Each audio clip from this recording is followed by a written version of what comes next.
tahun ini di bulan Januari pada tanggal 13, renungan firman Tuhan terambil dari kitab Filipi 4 ayat 8. Satu ayat saja.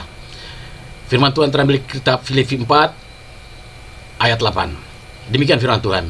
Jadi ayatnya saudara, semua yang benar, semua yang mulia, semua yang adil, semua yang suci, semua yang manis, semua yang disebut didengar, semua yang disebut kebajikan dan patut dipuji, pikirkanlah semuanya itu.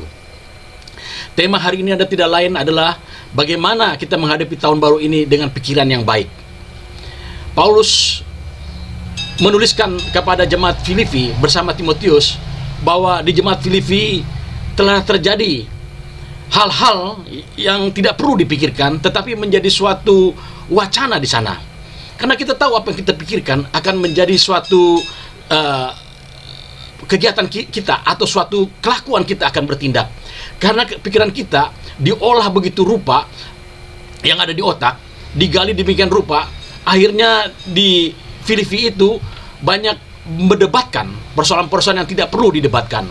Misalnya kata Paulus, nggak usah didebatkan yang diajarkan oleh Apolos. Apolos memang tidak membatis dengan air, tapi Apolos menginjilkan juga soal Tuhan Yesus. Begitu juga Paulus menginjilkan Tuhan Yesus. Yang penting semua satu tubuh. Tetapi di Filipi itu terjadi pemikiran-pemikiran ibadah yang rupa-rupa, macam-macam. Ada model kayak aliran yang biasa-biasa saja, ada yang seperti karismatik, mengebu-ngebu, ada juga yang penyembahan. Makanya Paulus mengingatkan kepada jemaat Filipi supaya semua jemaat itu memikiri pikiran yang baik. Dikatakan pada Filipi 4, jadi akhirnya saudara, semua yang benar, semua mulia, semua yang adil, semua suci, yang manis, semua yang sedap didengar, semua yang disebut kebajikan dan patut dipuji, pikirkanlah itu. Jadi kita harus memikirkan bagaimana hal-hal yang baik. Di dalam kehidupan kita sehari-hari juga ada hal yang baik. Yang pertama, tidak lain adalah kita memikirkan kerendahan hati kita. Mengapa kita butuh pikiran kerendahan hati? Karena ketika kita masuk dalam hadirat Tuhan, beribadah kepada Tuhan, memuji Tuhan, menyembah Tuhan, berdoa kepada Tuhan, merenungkan firman Tuhan, tidak lepas kita harus merendahkan hati kita di bawah kakinya, di bawah kayu salib, di bawah kekuatannya, supaya kita dapat menikmati hadiratnya. Kita mendapatkan rasa hikmat karunia daripada Tuhan. Kalau kita pikirkan pikiran kerendahan hati di dalam hadirat Tuhan, maka kita akan merasakan hadirat Tuhan yang sangat luar biasa. 2 Tawarikh 7 ayat 13-14 dikatakan begini, saat sekarang masa pandemi ini bisa saja ayat ini terjadi. Bila mana aku melepaskan penyakit sampar di antara umatku, dan umatku yang atas namaku disebut merendahkan diri, berdoa dan mencari wajahku, lalu berbalik dari jalan-jalan yang jahat, maka aku akan mendengar dari surga dan mengampuni dosa mereka serta memulihkan negeri mereka. 2 Tawarikh 7 ayat 13-14 dikatakan, jika kita berbalik, kita merendahkan hati kita kepada Tuhan, pada saat sekarang malam di mana terjadi penyakit sampar yang luar biasa, setelah Delta sekarang Omikron, tidak ada lain, kita harus merendahkan hati kepada Tuhan, supaya Tuhan apa? Melindungi kita, menyembuhkan kita, memelihara kita, dan menjaga kita. Sebab itu Mazmur katakan, jika Allah di pihak kita, siapakah lawan kita? Bahwa Allah akan menginjak-injak musuhnya. Bapak Ibu sekalian, Yesaya juga mengatakan, sampai masa tuamu, sampai putih rambutmu, Tuhan Yesus akan menggendong kita, Dia akan memelihara kita. Tuhan itu berkata, Tuhan Yesus, langit dan bumi akan lenyap, tetapi perkataanku tidak akan lenyap. Dia akan memelihara kita, Dia akan mendampingi kita dan selalu bersama dengan kita. Rendahkanlah hati kita di saat kita berdoa, di saat kita memuji, di saat kita menyembah, di saat kita beribadah. Kita rendahkan hati kita serendah-rendahnya, supaya apa yang firman ditabur masuk ke dalam hati kita, menjadi rema, menjadi kekuatan, dan menjadi anugerah bagi kita untuk kita menghadapi hidup ini bersama dengan Tuhan. Bapak Ibu sekalian, orang yang merendahkan hati itu luar biasa. Kita tahu bagaimana Abraham. Abraham adalah bapak segala bangsa, bapak segala orang yang rohani. Kenapa? Dia turut kepada Tuhan, dia merendahkan hati. Ketika Tuhan berkata, berangkatlah Abraham dari negeri ini, supaya engkau masuk kepada negeri yang mana yang kujanjikan kepada nenek moyangmu. Abraham berangkat. Ketika dipilih dengan Lot, Abraham harus pilih tanah yang tandus, Lot pilih yang tanah yang subur. Dia harus berpisah karena Tuhan yang menentukan. Tetapi akhirnya keponakannya Lot, kita tahu bagaimana dihancurkan Sodom Gomora, dan terjadi di sana suatu yang tidak berkenan kepada Tuhan. Terjadi dosa yang sangat mengerikan. Akhirnya Tuhan menjungkir balikan Sodom dan Gomora. Tetapi Abraham, tanah yang tadi gersang menjadi subur. Begitu juga ketaatan dia, kerendahan hati dia, menerima di umur yang udah tua bahwa dia akan menerima keturunan. Dia menerima Tuhan seperti apa yang Tuhan kehendaki. Maka dia memiliki putra, umurnya dilanjut, dan Sarah, yaitu Ishak. Bapak sekalian, Maria pun demikian. Maria ketika dia merendahkan hati, ketika malaikat berkata, Maria, anak yang kukandung itu adalah dari Roh Kudus. Maka Maria berkata, jadilah sesuai kehendakmu. Apa yang Tuhan berkenan, jadilah terhadap diriku. Kita harus rendahkan hati kita supaya kita dapat memiliki anugerah daripada Tuhan, kebaikan dan kekuatan. Tidak ada lain. Kita harus berpikiran baik dengan cara pikirkanlah kerendahan hati. Pikirkan kerendahan hati di dalam hadirat Tuhan. Pikirkan hati ketika kita memuji menyembah Tuhan. Pikirkan hati kita serendah-rendahnya ketika kita masuk di dalam ibadah. Yang kedua dikatakan, pikirkanlah menyenangkan Tuhan. Tidak ada lain, kita harus berpikir menyenangkan Tuhan. Karena menyenangkan Tuhan itu adalah sangat bermanfaat. Kita akan senang berdoa, kita akan senang merenungkan firman Tuhan, kita akan senang memuji dan menyembah Tuhan, dan kita akan senang berbahasa roh karena kita menyenangkan hati Tuhan. Paulus mengatakan, tetapi kami memiliki pikiran Kristus. Alkitab mengatakan, tidak ada lain, kita harus menyenangkan hati Tuhan. Menyenangkan Tuhan adalah memiliki pikiran Kristus, karena pikiran Kristus adalah pikiran yang menyenangkan hati Tuhan. Sebab selama Tuhan Yesus ada di bumi ini, dia hanya menyenangkan pikiran Bapaknya di surga. Karena itu pikiran Kristus adalah pikiran yang menyenangkan. Kita harus bertumbuh di dalam dia, di dalam darahnya yang kudus, disucikan. Kita di dalam dia, kita memiliki pertobatan, pengampunan segala dosa. Karena pikiran menyenangkan Tuhan sangat indah. Tidak ada kata lain. Kalau kita menyenangkan Tuhan, Bapak Ibu sekalian, kita pun akan disenangkan. Tuhan Yesus berkata, janganlah engkau khawatir akan makan yang kau minum pada hari ini, karena Bapakmu akan menyediakan semuanya. Lihatlah burung-burung di udara, tidak pernah menabur dan tidak pernah menuai, tapi diberikan makanan oleh Bapakmu yang di surga. Begitu juga kepada bunga-bunga bakung, dia tidak pernah memintal. Tetapi kalau kita lihat pemandangannya indah-indah, karena warnanya warna yang sangat indah. Salomo selama hidupnya dan selama kemegahannya tidak memiliki hal yang demikian. Begitu juga Tuhan Yesus berkata, adakah seorang bapa memberikan roti, diberikannya batu, atau diminta seekor ikan, diberikannya ular? Engkau aja yang jahat tahu cara pemberianmu kepada anak-anakmu, apalagi Bapamu yang di surga, dia akan memberikan kepadamu yang terbaik. Tidak ada cara lain, kita harus menyenangkan hati Tuhan. Dengan cara kita menyenangkan hati Tuhan, kita akan memperoleh kesenangan dari Tuhan. Karena apa? Ketika kita menyenangkan hati Tuhan, maka Tuhan akan melihat kita bahwa kita mengikuti seturut dan kehendaknya dan rencananya. Maka percayalah, Tuhan akan memberikan berkat-berkat yang begitu indah dan sangat luar biasa kepada kita. Bapak sekalian, kita lihat bagaimana Zakius adalah seorang pemungut cukai. Ketika Tuhan Yesus jalan, datang rombongannya, dia mau lihat Tuhan Yesus karena pendek, dan naik ke atas pohon untuk melihat wajah Tuhan Yesus. Tetapi Tuhan Yesus tahu bahwa Zakius ini menyenangkan hati Tuhan. Maka dia bilang, Tuhan Yesus berkata, Zakius, turunlah, aku akan makan di rumahmu. Nah, ketika datang ke rumahnya dan dimakan bersama dengan Zakius, dia bilang apa? Tuhan, siapa yang telah aku tipu, siapa yang aku telah kubohongi, aku akan bayar berlipat kali ganda, dan aku akan membalas apa yang telah aku lakukan kejahatan kepada orang-orang yang telah aku korbankan. Pertobatan terjadi. Kalau kita menyenangkan hati Tuhan, pertobatan akan terjadi. Karena Tuhan akan menggerakkan hati kita. Dikatakan juga dalam 1 Tawarik 22:19 dikatakan, maka sekarang arahkanlah hati dan jiwamu untuk mencari Tuhan Allahmu. Mulailah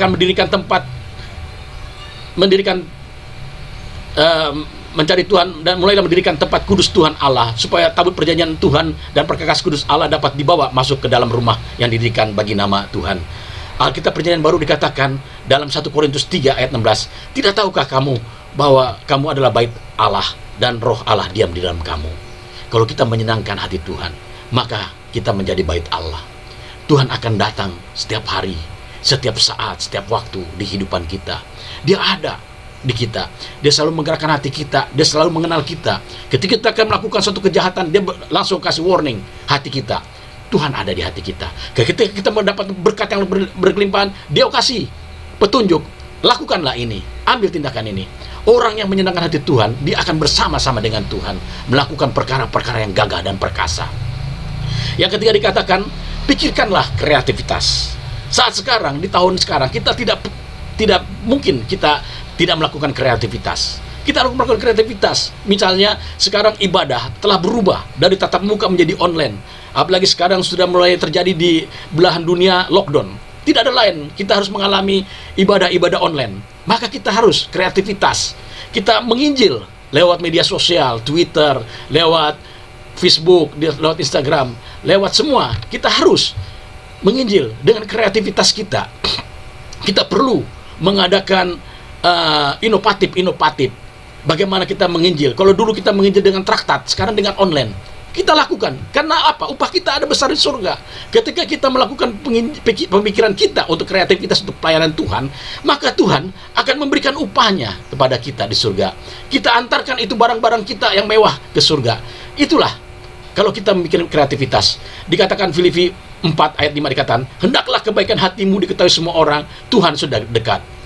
Jadi kreativitas kita akan membawa kita kepada orang-orang yang mengerti kita, bahwa kita melakukan yang baik, yang terbaik, dan untuk yang baik kepada orang-orang. Dengan cara apa? Dengan cara menginjil, kita forward kata-kata mutiara yang indah dari firman Tuhan, dan segala hal. Kita perlu melakukan kreativitas, pikiran-pikiran kreativitas. Yang keempat, tentang pikiran tentang humor. Kadang Bapak Ibu sekalian, karena dari pemikiran yang tidak berhasil, sering memberikan kelegaan atau yang lucu. Kita perlu juga memberikan senyum. Kita juga dapat tertawa apa saat terjadi hal-hal yang lucu.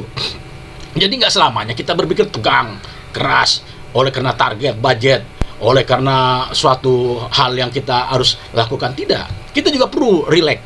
Kita perlu juga bercanda. Kita perlu juga mentertawa. Karena yang tertawa, dikatakan Amsal, hati yang gembira adalah obat.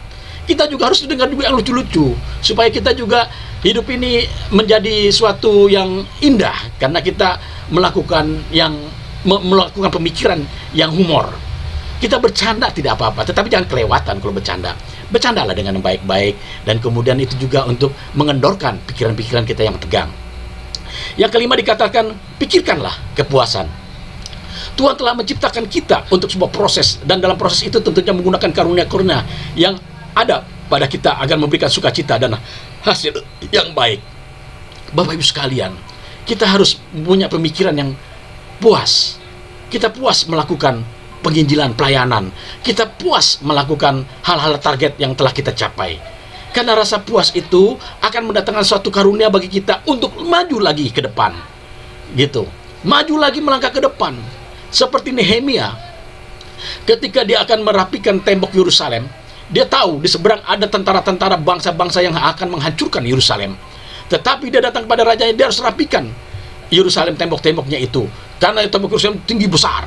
Jadi dibawalah orang-orang untuk merapikan tembok Yerusalem itu. Sementara sebagian orang lagi berperang untuk menghadapi musuh yang di luar. Sebagian lagi memberikan makan untuk keluarga. Tetapi apa yang terjadi? Bahwa Tuhan menyertai dia. Dia merasa puas, akhirnya rapilah tembok itu. Dan semua tentara-tentara yang dari luar musuh menyerbu Yerusalem mundur karena ketakutan. Karena kenapa? Nehemia memiliki kepuasan kepada Tuhan. Bahwa dia akan melakukan, bekerja untuk melayani Tuhan, untuk merapikan tembok itu. Karena Tuhan berkenan, maka Tuhan akan menolong dan memberkati dengan rasa puas yang sangat luar biasa. Yang kelima dikatakan, pikirkanlah tentang kejujuran. Bapak Ibu sekalian, motivasi kita tidak lain adalah kejujuran. Karena kejujuran adalah sejati. Kita harus jujur kepada Tuhan. Daud selama masa hidupnya, dia selalu melakukan kejahatan di mata Tuhan. Karena bukan karena kejahatannya dia juga, tetapi karena memang hal-hal yang harus dilakukan. Misalnya dia harus membunuh berlaskar-laskar musuh. Dia harus juga melakukan hal-hal yang boleh dikatakan dorongan. Tetapi dia jujur kepada Tuhan. Kalau dia berdosa, dia selalu berkata, Tuhan ampuni aku. Dikatakan selalu. Dalam Mazmur kita sering melihat bagaimana dia selalu memohon kepada Tuhan untuk pengampunan dosa-dosa yang kita beritakan kepada Tuhan. Nah, kita juga harus jujur kepada Tuhan. Kalau kita telah melakukan dosa, kita bicara pada Tuhan, Bapa dalam surga, ampunilah segala dosa. Tuhan Yesus juga berkata dalam doa Bapa kami, dia katakan setiap hari kita harus berdoa, dan di doanya itu tidak lepas dari kata ini, ampunilah segala dosa kami seperti kami juga mengampuni akan kesalahan orang yang bersalah kepada kami. Kita harus jujur kepada Tuhan juga. Kalau kita ingin melayani Tuhan, kita harus jujur kepada Tuhan supaya Tuhan memberkati kita. Kita harus jujur juga kepada Tuhan kalau kita ingin bekerja untuk mendapatkan hasil, supaya Tuhan akan menambah hikmat marifat kita, mendatangkan orang baik, menghasilkan pekerjaan baik, dan memberikan keberuntungan dan kebahagiaan. Kita harus jujur kepada Tuhan bahwa kita akan melakukan ini untuk hal yang baik, bukan untuk sesuatu untuk kita foya-foya, untuk mewah-mewah, untuk sesuatu yang tidak berguna. Tetapi kalau kita jujur kepada Tuhan, maka Tuhan akan melipatkan berkat berlipat kali ganda bagi kita. Yang terakhir dikatakan, pikirkanlah perubahan, sebagian perubahan yang terjadi dalam hidup dihasilkan oleh pemikiran yang baik. Dari orang yang jahat menjadi orang baik, dari seorang pendosa menjadi yang bertobat. Kita perlu perubahan. Bagaimana kita perubahan? Karena kita juga tidak, hukum alam mengatakan kita tidak akan kembali lagi masa waktu kita yang lalu. Kita akan maju ke depan. Karena kenapa? Karena kita akan semakin hari semakin tua, dan setelah itu akan kembali kepada Tuhan. Kita harus memikirkan perubahan-perubahan yang kita hadapi, terutama ketika kita menjadi seorang yang jahat menjadi yang baik. Kita harus mengikuti perubahan itu untuk kebaik dan baik terus. Ketika kita belum menerima Yesus dan sekarang kita menerima Yesus, kita ikuti bagaimana jalan Yesus supaya kita bertumbuh dalam iman dan diberkati oleh Tuhan yang penuh berkelimpahan. Dan yang terakhir adalah tidak lain, pikirkanlah gairah. Kita harus berpikirkan gairah. Karena kita harus memikirkan apa yang sedap, apa yang manis, apa yang sedap didengar oleh kata Paulus. Kita harus juga berpikiran gairah. Yohanes 16 ayat 6 kata Yesus, akulah jalan kebenaran dan hidup, tidak ada seorang pun yang datang kepada Bapa kalau tidak melalui aku. Gairah kita tidak lain di rumah Bapa yang kekal. Gairah kita tidak lain menerima Yesus sebagai Tuhan dan Juru Selamat kita. Gairah tidak lain kita memberitakan Injil dan kita memberitakan kemana-mana. Bagus sekalian, hal-hal yang demikianlah yang dimaksudkan oleh Petrus. Kita harus berpikir, memiliki pikiran yang sedap, yang indah, yang manis, yang mulia, yang suci, dan semua yang sedap didengar, semua yang disebut kebajikan, yang patut dipuji. Paulus mengingatkan jemaat Filipi bahwa memang di dalam penginjilan sekarang banyak doktrin-doktrin yang sangat luar biasa, karena teologi-teologi dari sekolah Alkitab begitu menjamur. Ya, kita dapat maklumin aja, karena kapasitas orang yang beragama Kristen menurut PBB sudah hampir mencapai 4 miliar dari 7 miliar penduduk dunia. Udah jelas doktrin-doktrin aneh-aneh akan muncul, yang benar juga muncul, yang tidak benar pun juga akan muncul. Tetapi di sini titik menengahnya, titik terangnya, Paulus katakan kita harus berpikiran yang baik. Kita harus rasional dalam keadaan yang tidak rasional ini. Dengan cara apa? Kita mulai melatih pikiran kita. Karena apa yang kita pikirkan itu akan menjadi suatu tindakan kita. Bapak-Ibu sekalian, demikianlah renungan singkat firman Tuhan ini pada hari ini. Bagaimana kita memiliki pola pikiran yang baik, yang menjadi rasional dan tidak irasional. Irasional itu pikiran yang aneh-aneh, maunya hal-hal yang gampang, hal-hal yang boleh katakan suatu jahat. Itu pemikiran-pemikiran irasional, pemikiran-pemikiran jahat, pemikiran-pemikiran dosa, pemikiran-pemikiran yang tidak berkenan kepada Tuhan, pemikiran yang irasional. Tapi kita harus memikirkan pikiran rasional. Saat sekarang, pada saat ekonomi ini terpuruk, pada saat sekarang ini keadaan pandemi terus berlangsung, kita harus memikir cara pikiran kita rasional, dengan kreativitas, dengan pikiran yang rendah hati, pikiran yang bergairah, pikiran juga yang humor, pikiran yang positif. Karena itu akan menjadi tindakan kita. Ketika kita masuk dalam hadirat Tuhan dan kita memiliki pikiran-pikiran seperti Paulus mengatakan, kami memiliki pikiran Kristus, maka kita adalah orang yang diberkati. Demikian firman Tuhan. Tuhan memberkati. Bapak Ibu sekalian, pada hari ini jika ada yang sakit atau beban masalah pergumulan, beban kepicikan, beban pergumulan lain, marilah kita bawa kepada Tuhan, karena firman Tuhan berkata, marilah kepadaku yang letih seberang berat, aku akan berikan kelegaan kepadamu. Mintalah akan diberi, ketuk pintu akan dibukakan, cari akan mendapatkan. Marilah kita bawa kepada Dia, karena dua orang sehati besar kasih doa itu. Kita tundukkan kepala, kita rendahkan hati kita berdoa. Bapa dalam surga, terima kasih pada hari ini bahwa firman-Mu Tuhan terambil kita Filipi 4 ayat 8, bahwa kami harus memikirkan pikiran yang baik.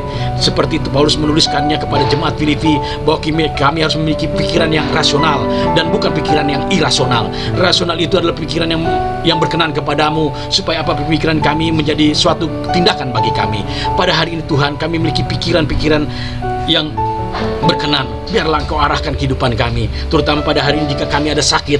Oh Bapa dalam surga, sakit kanker lever, sakit tumor, sakit apapun juga, kami bawa dalam rencana-Mu, karena firman berkata dalam kitab Ibrani 13 ayat 8, bahwa Yesus Kristus tetap sama, dulu, sekarang, sampai selama-lamanya. Engkaulah yang menyembuhkan orang lumpuh berjalan, orang buta melihat, orang timpang, semua penyakit di kelemahan tubuh dilenyapkan.